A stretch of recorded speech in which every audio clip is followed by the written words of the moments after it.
My name is Faye, and I work as an administrative staff member at a university medical office. I married a man named Stephen. I thought this would be the start of a second chapter in my life, but little did I know, our marital life would end up being so short. I hadn't expected this when we got married. Stephen has been working as a manager at a home improvement store since the time we were dating. My impression of Stephen from when we first met was that he was kind, cared about family, and was decisive. He confidently proposed to me, and I accepted without hesitation, seeing him as a reliable person. Stephen, who had been living with his parents until then, moved out of his home when we got married and began living with me. Both of us have busy work schedules, but somehow we managed to sync our days off and were planning our honeymoon. Just talking about it was fun, and at that time, I felt really glad that I married Stephen. However, slowly the atmosphere started changing. The place where Stephen and I lived was a 3-bedroom apartment, just 2 years old. It was new, but it was a bit far from the city and wasn't a luxury high-rise, so it was quite affordable. Considering all that, I decided to take the plunge and make the purchase. Living there was nothing inconvenient, and Stephen never had a taste for luxury. So, you could say it was quite comfortable. One day, Stephen told me, "My mother and sister want to come over to see our new home tomorrow, so I've invited them." Hearing this, my initial thought was that he should have discussed the date with me beforehand. After all, Stephen would be off work tomorrow, but I had to work. His decisiveness was good, but sometimes he hurt me by not considering my feelings. "I'll be at work, is that okay?" Hearing that, Stephen said, "Well, that's fine. We'll just look around the house a bit, and that should be it." I agreed, assuming that was all there was to it. However, the next day when I came home from work in the evening, the atmosphere in the house was lively. There was a pleasant smell, and when I entered the living room, there were Stephen, my mother-in-law, and sister-in-law. The 3 of them had prepared food and drinks and were enjoying themselves. "What's going on?" I blurted out. My mother-in-law, seeming a bit tipsy, greeted me with a high-spirited, "Oh, Faye, you're home. Done with work? You've been working hard." My sister-in-law looked at me and cheerfully said, "Hey, Faye. You must be tired. But, wow, this house is amazing. It's not fair that you get to live in such a place." Stephen was joining in the fun, and I was the only one in the room who was out of the loop. "I was told you were coming for a house tour, but did you plan on having dinner as well?" I asked, trying not to upset them, as what was happening was different from what Stephen had told me. I felt a bit upset, but Stephen, with a smile, casually replied, My mom and sister said they had plenty of time. So, we thought why not have dinner?" Even though he said that, it was their time he was considering, not mine, and I wanted to express that. It's not like I dislike my mother-in-law or sister-in-law, but I don't want to be on my toes in my own home. However, Stephen said, "My dad is not around anymore, and it's always just the 2 of them. They need a change of scenery once in a while." He said this in a carefree manner. Hearing this, my mother-in-law said, "Stephen is such a kind boy. Faye, you should appreciate that you got to marry Stephen," as if I was being taken care of by Stephen. I wanted to retort, "I'm working and earning too, you know?" But then I thought, maybe it's okay to let them have a family dinner once in a while, so I decided to step back. I didn't want any conflict, and they had bought the groceries and prepared the meal themselves. But then, my mother-in-law said something that left me shocked. "But, this fridge is stocked with good meat. High-quality meat really is delicious." I couldn't believe my ears for a moment.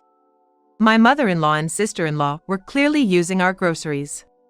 The alcohol and the snacks my sister-in-law was eating were exactly the ones we had bought. "Huh?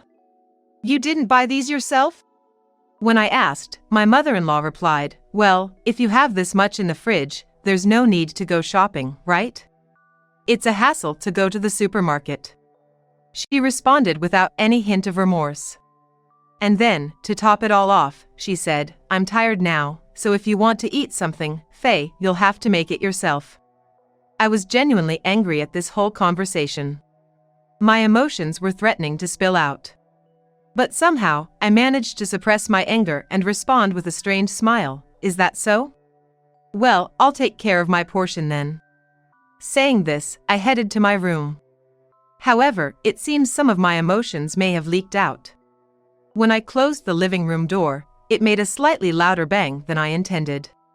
Immediately after, I could vaguely hear my mother-in-law and sister-in-law talking. Oh my, is she always this rough? Is she okay? My sister-in-law chimed in. Despite being in such a nice house, I wonder if Faye won't end up breaking something. Right, Stephen? Stephen casually responded. I'll remind her later. She's probably just tired from work. And after all that, my in-laws just left without cleaning up. On top of that, Stephen even came to my room and lightly scolded me. Hey, what's with all the irritation? It's not nice to my moms, you know? But honestly, having all this done without my permission and them leaving without cleaning up was too much for me to bear. When I told him this, Stephen tried to pacify me. Well, calm down. This is a one-time thing. I'll take care of the cleaning. Just relax. Of course, I wasn't convinced, but I thought it wasn't worth picking a fight over it and managed to suppress my anger. I forcibly thought of this as part of Stephen's family love and managed to regain my composure. We also have our honeymoon coming up in a month, and I don't want to ruin our relationship now.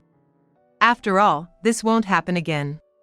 Now I just need to think about our honeymoon and lift my spirits. However, that honeymoon turned out to bring misfortune. A month later, we went on our honeymoon.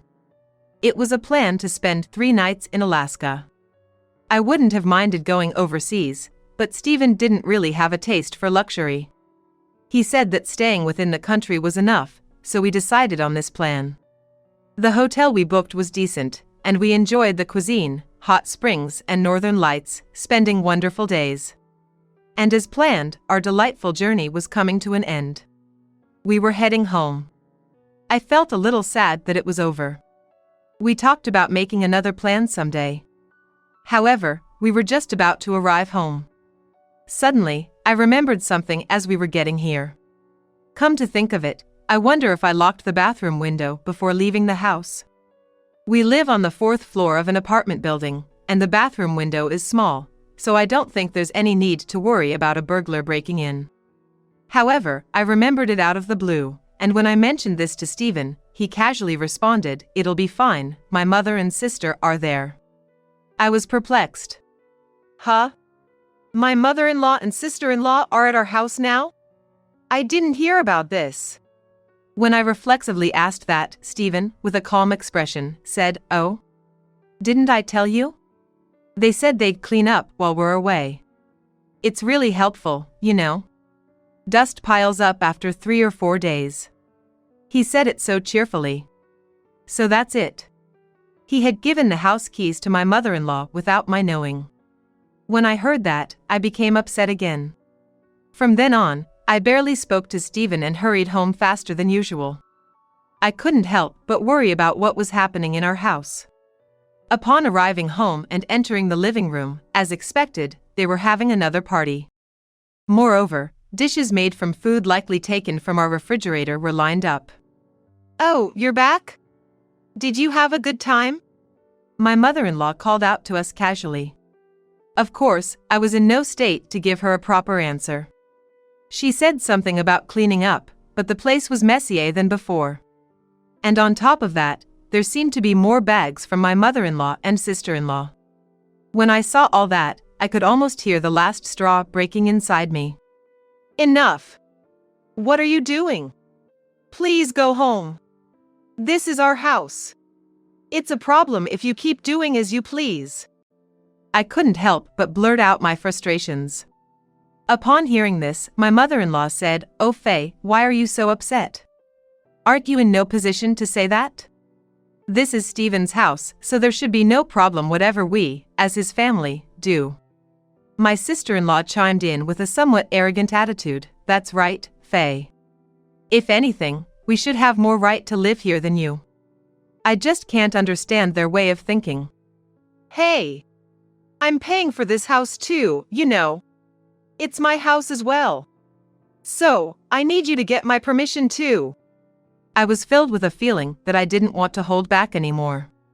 There was also a concern that if I didn't retort, they would get carried away. But what drove me further was the unexpected Stephen. Hey Faye! You need to stop. How can you speak to my family like that? We're all going to live here from now on. Don't be so selfish. Upon hearing his words, I was momentarily stunned. Live with these in-laws? Was it decided without my knowing again? When that thought crossed my mind, I couldn't help but retort back to Stephen. So, why do you decide on your own without telling me? Can't you consult with me at least once? Who's being selfish here? Don't be ridiculous. The cheerful atmosphere from our honeymoon trip was nowhere to be found. The room had completely turned into a battlefield. But it was Stephen, as always, who put an end to the tension. Enough. If you hate living here so much, Faye, you can leave. He commanded, as if to finish me off. But his words had the opposite effect on me. They cooled me down. I must have come to realize that I couldn't go on living with these people anymore. And if that's the case, there's no reason for me to stick around with Stephen and the others. I could have asked Stephen, who said such a thing, "Are you sure about that?" but I didn't. However, my desire to avoid further involvement was stronger, so I allowed myself to say it casually, all the while grinning. Okay, got it. I'll be out of here in no time.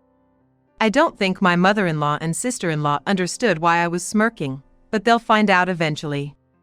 Afterwards, I quickly packed up only the essentials and left the house.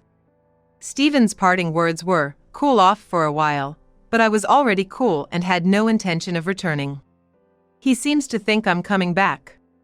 I contacted my parents, asked to stay with them temporarily, started preparing for divorce, and began looking for a new place to live. Stephen tried calling me a few times, but I ignored him because I was busy with various things. But after about 2 months, I had settled into my new place. Remembering that I still had belongings at the house I shared with Stephen, I decided to take his call for the first time in a while. And right away, I could tell that he was panicking. Faye, finally. What are you doing? Come back, now. He repeated this in a rush. That's right, Stephen thought I was coming back, I remembered. So, I answered firmly. No, I'm not coming back. Actually, I've already filed the divorce petition and consulted a lawyer. Let's talk about the property division. He was stunned. Huh? Divorce? Please, not that. I can't deal with that right now, he pleaded, becoming even more frantic. To be honest, I had a pretty good idea of what was going on. When I asked, "What's the matter?" he replied, "I'm broke. I'm already in debt. So come back quickly." Well, that was to be expected, I saw it coming. He must have thought he could afford to kick me out because I would come back. But sorry to disappoint, he was wrong. Stephen wasn't making much to begin with. I think his take-home pay was about $2,000 a month. But the monthly mortgage for the condo we bought was $2,000. So how was he paying for it? I was paying $1,500, and he was only putting in $500. I was earning over 3 times his salary, so that wasn't a problem. That's why I was covering all the other expenses, like utilities and groceries. Even our honeymoon had to be modest because he said he didn't have any money. I realized at some point that he didn't lack expensive tastes, he just simply didn't have the income.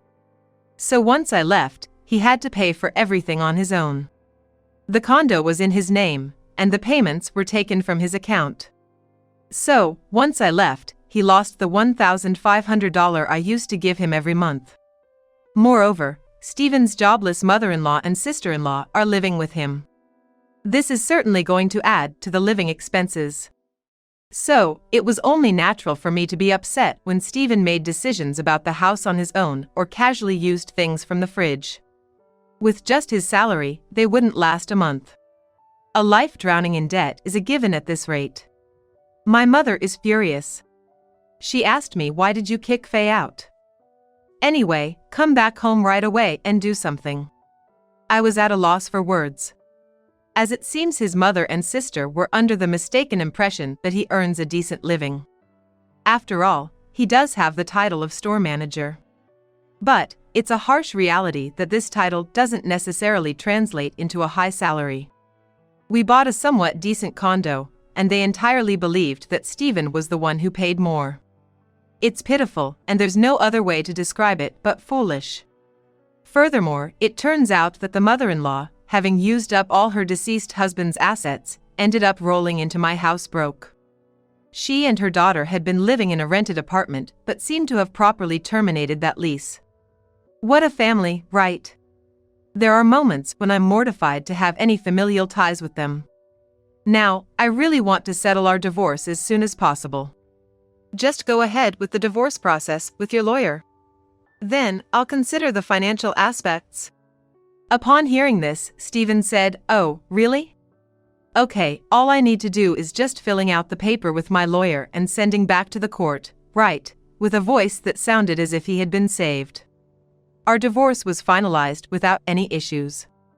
I visited my previous residence to organize my belongings. After I completed the shipping procedures for my luggage, despite his mother and sister being present, Stephen said to me, "Phew, you really saved me, Faye. I'm already $10,000 in debt. If things continue as they are, it's going to increase by another $5,000 this month." I was shocked at how quickly he accumulated so much debt. Apparently, his mother and sister have extremely poor spending habits. Despite this, they have no shame and are grinning while relying on my wallet. So, I said, "Well then, about the money. How about your mother and sister start working? If 3 people work, it will somehow work out, right?" Stephen and his mother were caught off guard by this. "Huh? Aren't you gonna help us out? What's that supposed to mean?" Stephen asked, to which I calmly replied, "What's that supposed to mean? That should be my line. Why should I pay for your living expenses? Earn your own share." I didn't say I would pay, I said I would think about it. "So, I came up with a way for you guys to live here."